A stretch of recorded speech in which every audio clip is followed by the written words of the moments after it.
Hi, this is Sandy from Food Lover Coaching and Food Lover Weight Loss Management Club. Thank you for signing up for this free coaching session, and this session is about planning your weight loss journey. And while I'm speaking about signing up, what I'm going to be doing is in the future when I have any coaching sessions to give away, then I'll send you an email just to give you prior notice to that, or when I post them, I'll let you know that they're posted and where you can go and find them. All right then, so let's start this planning your free weight loss journey, planning your weight loss journey. Right, if you don't make a plan, you're planning to fail. So a plan is always good. So wherever you are in your journey, if you're just beginning and you've decided you're going to make an important step in your life and lose some weight, or even if you're along the journey and you need some motivation, then this will help you. Firstly, why do you want to lose weight? Right, so this is going to need you to apply yourself a little bit. You're going to have to maybe get a notepad and a pen, take this seriously and make some notes. And if you want to, you just pause the video until you're ready to move on to the next step. So the first question is, why do you want to lose weight? How will your new self change your life? And how will your new self impact on other people who are close to you? And when you get to your ideal weight, what will you be able to do that you can't do right now? So what are the changes going to be? Think about that for a while and make your notes. And when you're ready, move on to the next step. How are you going to measure your progress? It's important that you measure your progress so that you know how you're doing, and it's very motivating when you can see their scales are dropping if you want to use the scales. So here are your choices. You can use the scales, you can use your clothes as a measurement, you can use the mirror, you can use before and now photos, or take out the tape measure and measure yourself. Some people don't like scales. Just one word of warning for the ladies: the scales go up and down as if you are eating too much or not eating enough. So the scales aren't always an accurate measure. It's best, if you like to weigh yourself, then use another measure as well. For example, your clothes. Before and now photos are also motivating, because when you do before and now photos, you are looking at yourself from the point of view of somebody else. When you look in the mirror, it's not always the image that you see, a true image. You sometimes look in the mirror and you're feeling a little bit overweight on that day, and therefore when you look in the mirror, you're still feeling overweight. It doesn't help. So scales, clothes, mirror, before and now photos, and the good old tape measure. You can measure your chest measurement, your waist measurement, and your hip measurement. That's enough. If you want to go into a little bit more detail, then you can measure your arms, you can measure your legs above the knee and your legs below the knee. So long as you measure on the same day, the same time, more or less. And only do that once a week. So pop on the scales once a week, pull on those pants once a week, those tight pants that hopefully are going to get loose. Check in the mirror once a week. Before and now photos only once a week, and take your measurements once a week. That's enough. But make sure you choose a way of measuring your progress.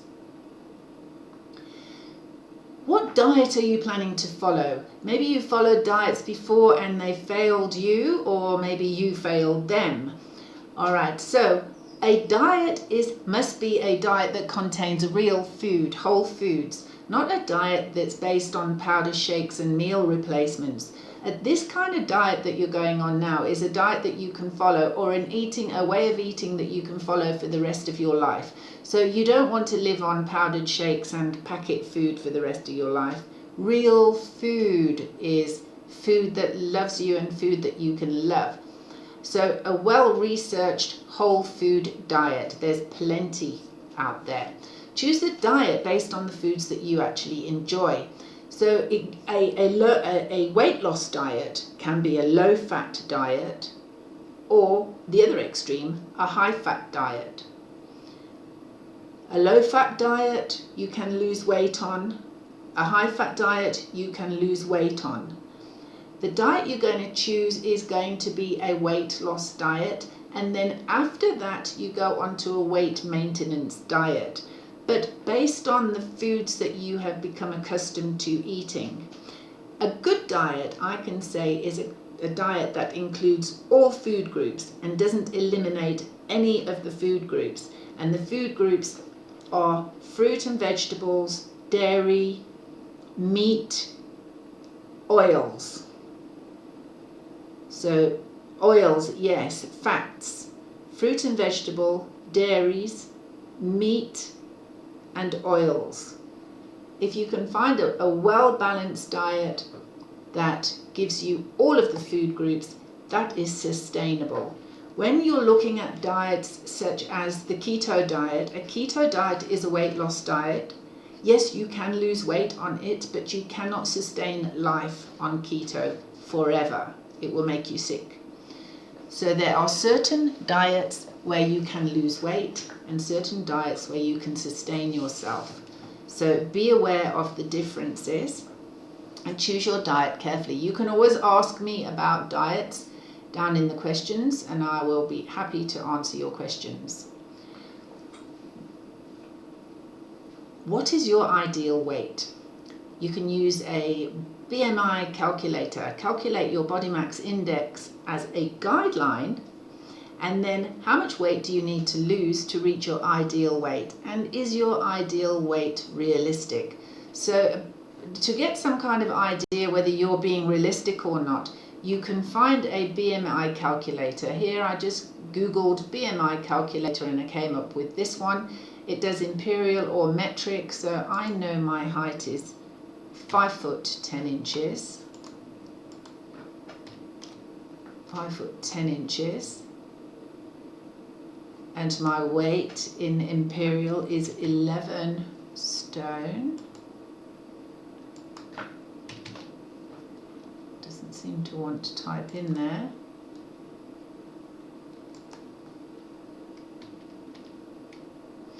$11 stone, and then let's see what happens there. So it tells me the calculation is my body mass index is 22.10. You are in the healthy weight range. Well, I'm glad about that. Less than 18.5 is underweight. Between 18.5 and 24.9 is healthy weight. And between 25 and 29.9 is overweight, and over 30 is obese. So that gives you a realistic idea. All right, now I'm quite comfortable with my body weight and I like to maintain it at 11 stone, so I'm happy with that.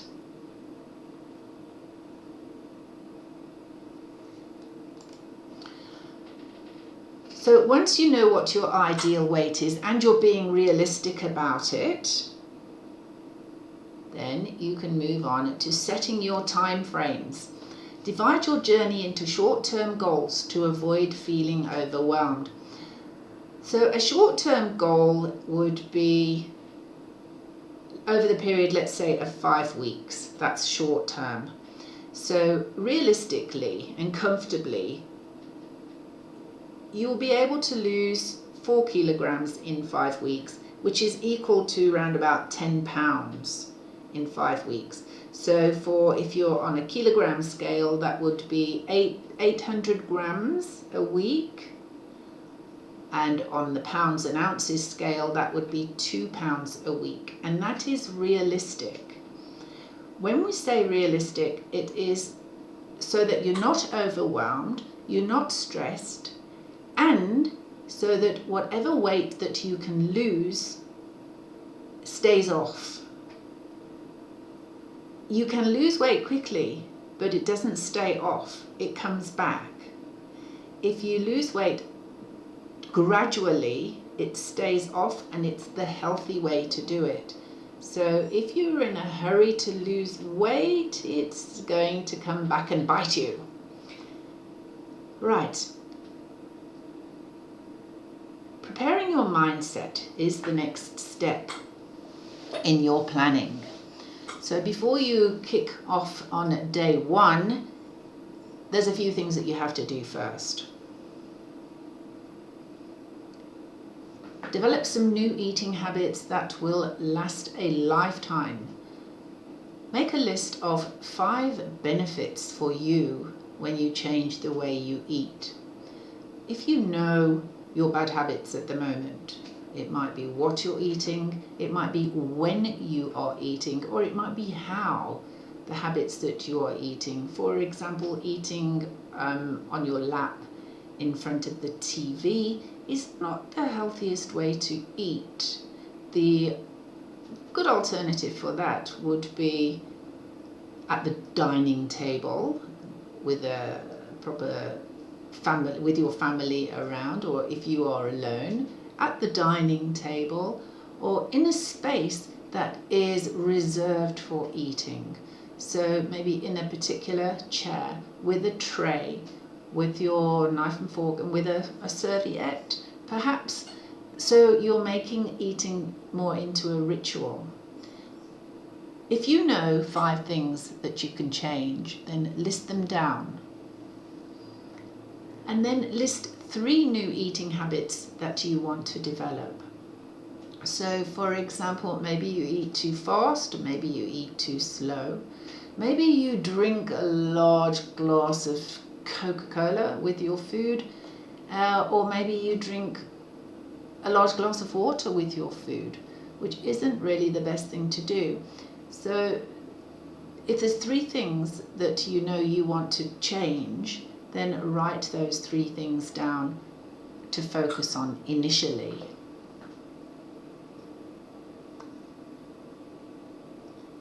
Who is going to be your support? Who is your best supporter? So you need someone who you can share your journey with. Choose a person that will support you and encourage you and be there when you fall. Someone who knows how important this journey is for you and who will celebrate with you when you succeed. That sort of gives you more idea on who to choose. Who's your best favourite party person? Who trusts you? Who will pick you up when you fall? Who allows you to make mistakes? It will be somebody who's quite close to you. Who's got something to gain from this, so they will give you the support. Alright, you do need someone to share this with. You need someone to tell, these are my goals and this is what I'm planning to do. You need to tell someone, oh, I had a bad day yesterday, or I'm having a bad day today because I ate 3 packets of peanuts one after the other. Alright, that's fine, as long as that person can handle it and knows how to support you. But don't do this all alone, because you do need support. What will you do when you fall? Right, now this is a good one, because you know what happens when you fall. You feel really bad and it's hard to get back up and you get disappointed with yourself. So you can expect to fall because it's inevitable, but what will you do to pick yourself up? Here's some ideas for you. You can accept that you needed a short break from the diet and then just move on. So you ate the peanuts, fine. Your body was probably craving for fat or craving for peanuts. So you ate the peanuts, fine. Forget about it and move on. Take it as part of the journey, the part where you learn to forgive yourself. Because you have to forgive yourself, because it's inevitable, it's going to happen. Doesn't mean to say you're the worst person that you actually know. It means that you're human. And remember that all the good days that you had, and repeat the good days over and over again. So let's say the last 3 days it was really great and you followed your plan, and then today you ate 3 bags of peanuts. I'm just explaining about peanuts because sometimes that's what I do. Peanuts are my thing. And if you immediately think, yeah, but yesterday was a great day, the day before that was great, I've had 3 great days. So what, I've had these peanuts, I'll forgive myself. And I obviously needed a peanut. That's the mindset. It's all about the mindset. What external obstacles do you need to overcome? So you need to think about this. These are perhaps your, if you've had past attempts at losing weight and they didn't work. Maybe one of these obstacles was what you can blame. You might have blamed the obstacles. So let's have a look at what obstacles are going to be in your way really, and see how you can overcome them. So who does the grocery shopping? Who does the cooking? What are the family favourite meals that you know that maybe you shouldn't be eating? What kind of temptations do you keep stocked in the pantry? Husband likes potatoes, so you always have to cook potatoes and perhaps you can't avoid them. Children don't eat fish, so fish can't go on the menu, and there's no time to cook.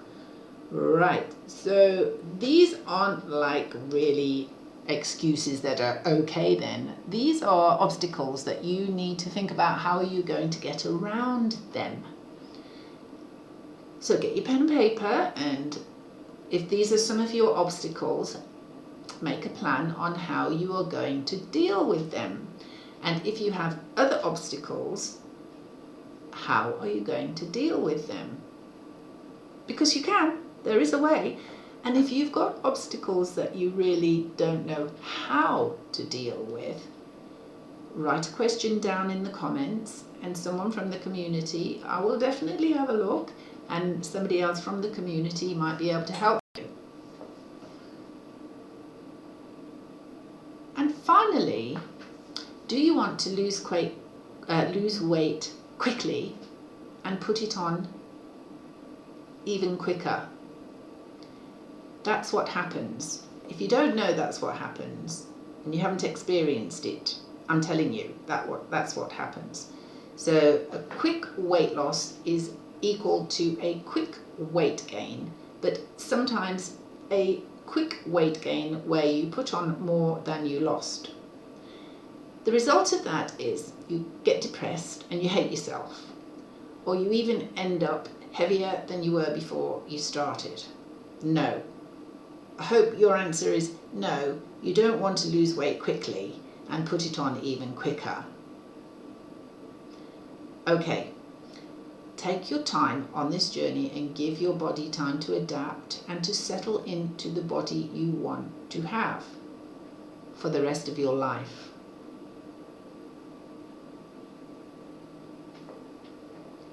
Enjoy the journey, share the journey, keep checking back at the channel where I put up the tips and the tricks and all of the encouragement that I can give to you, and you'll hear from me next time I put out a free coaching session.